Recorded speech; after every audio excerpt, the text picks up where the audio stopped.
Basta kay Sir Rojan, ibang klase. Let's go!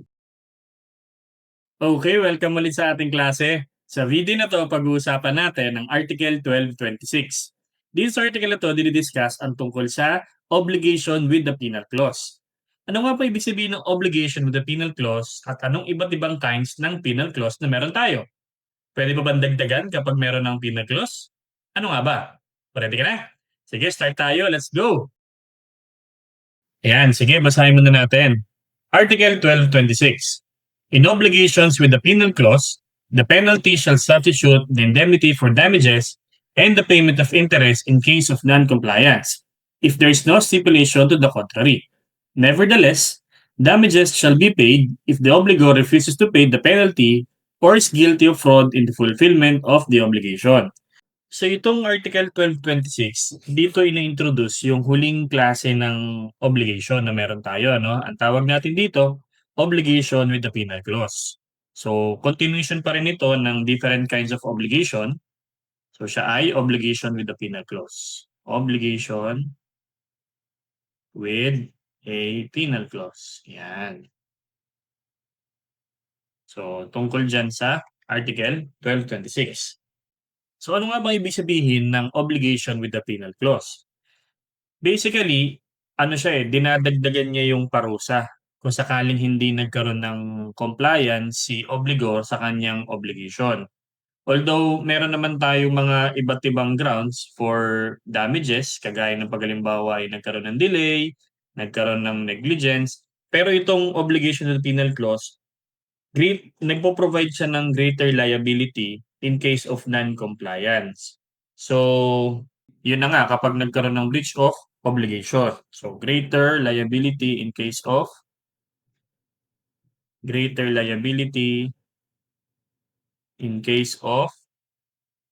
breach or non-compliance. So, kapag hindi ginampanan ni obligor yung kanyang obligation or kaya naman nagkaroon ng breach, instead of the obligation, yung penalty na ang babayaran mo.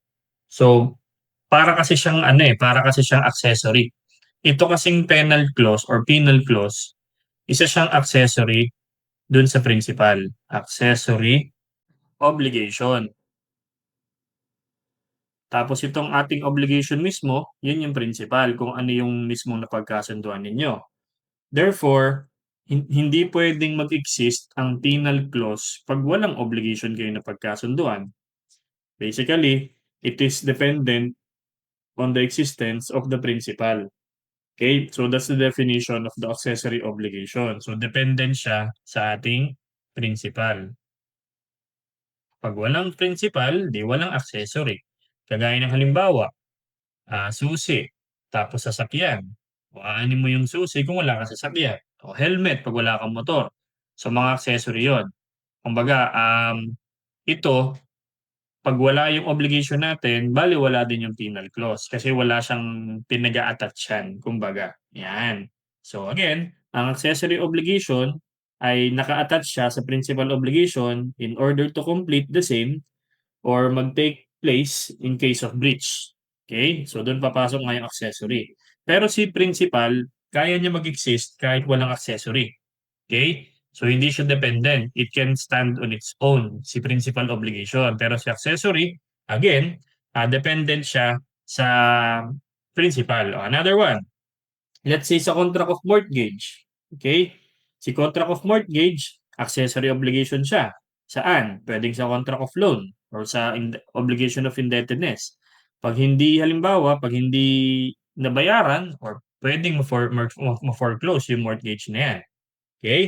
Yan. So, hindi pwede mag-exist si mortgage without indebtedness.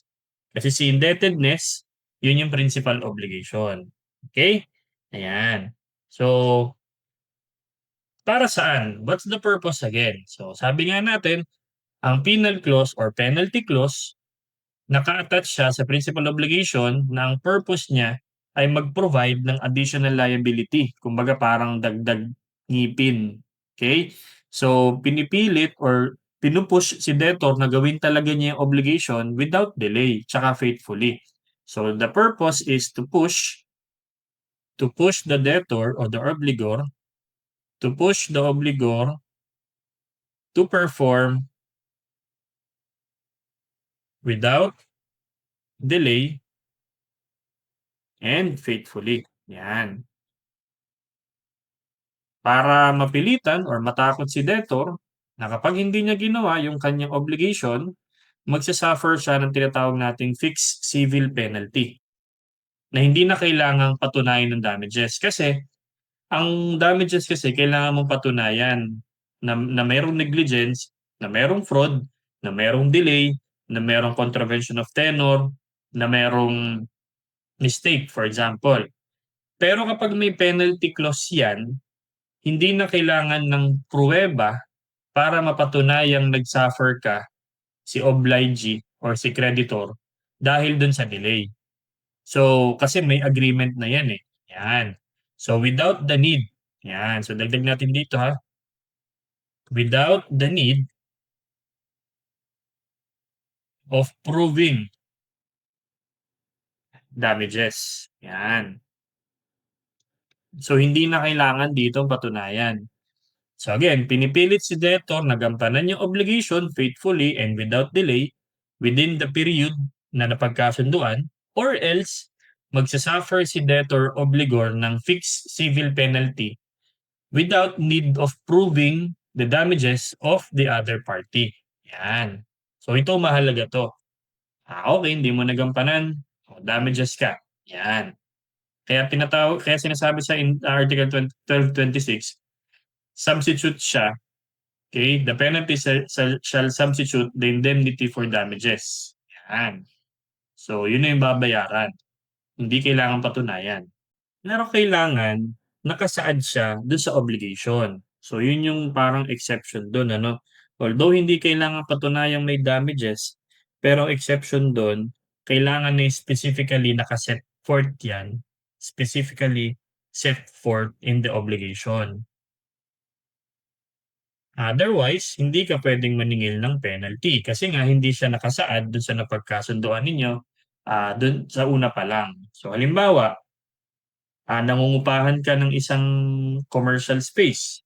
Okay, halimbawa si A, nangungupahan kay B. Okay, contract of lease. Tapos, nakalagay din dun sa stipulation na kailangan magbayad siya ng let's say 10 days. Okay, in advance na hindi kailangan mag-demand si lessor. Okay? Yan.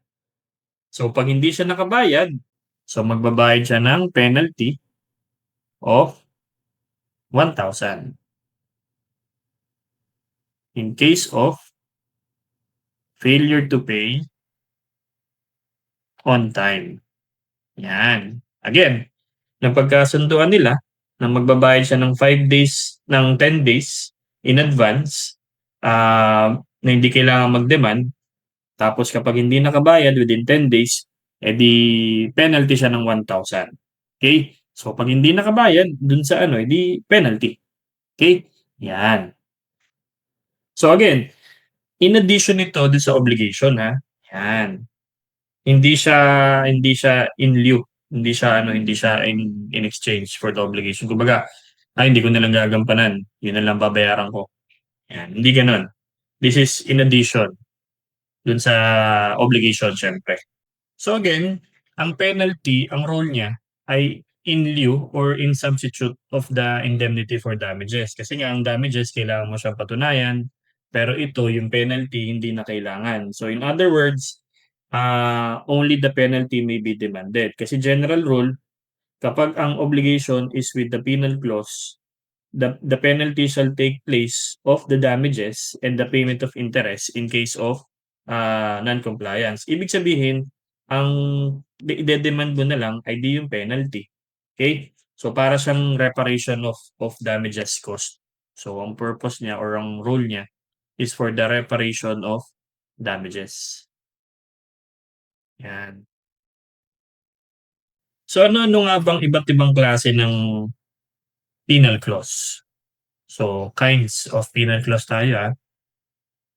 First, we have as to source. Number 1, we have legal clause. Okay? or legal penal clause. Ito yung imposed by the law mismo. Imposed by the law. Pangalawa, conventional. Ito naman, edi kagaya ng example natin, yung parties na ang nag-agree. So, agreed upon by parties. Agreed by parties. Kagaya nitong, yan, example natin. And then we also have kind as to demandability. As to demandability. Okay? Number one, joint. Okay? Ibig sabihin, parehas yung obligation at saka yung penalty pwedeng i-demand. So, ito nga rin yun. Yan. Obligation and penalty may be demanded. May be demanded. So, parehas. Hindi in substitution, no? Yung pangalawa, pwede rin naman ganun. Subsidiary. Subsidiary penal clause kung saan yung penalty na lang ang pwedeng i-demand. Penalty may be demanded.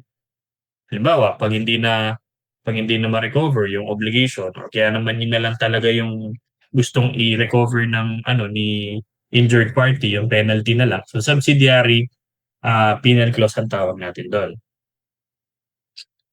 Eh sir, pwede pa bang magdagdag? Okay? Halimbawa, may penalty nang nakasaad.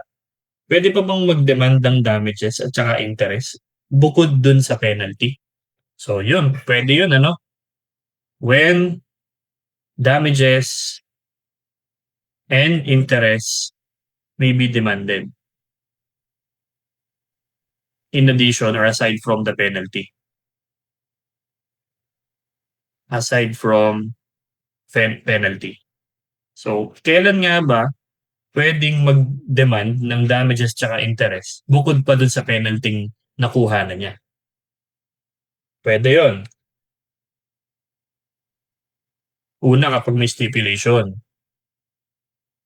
Dito, kapag may stipulation na magbabayad pa ng interest at saka ng damages, okay?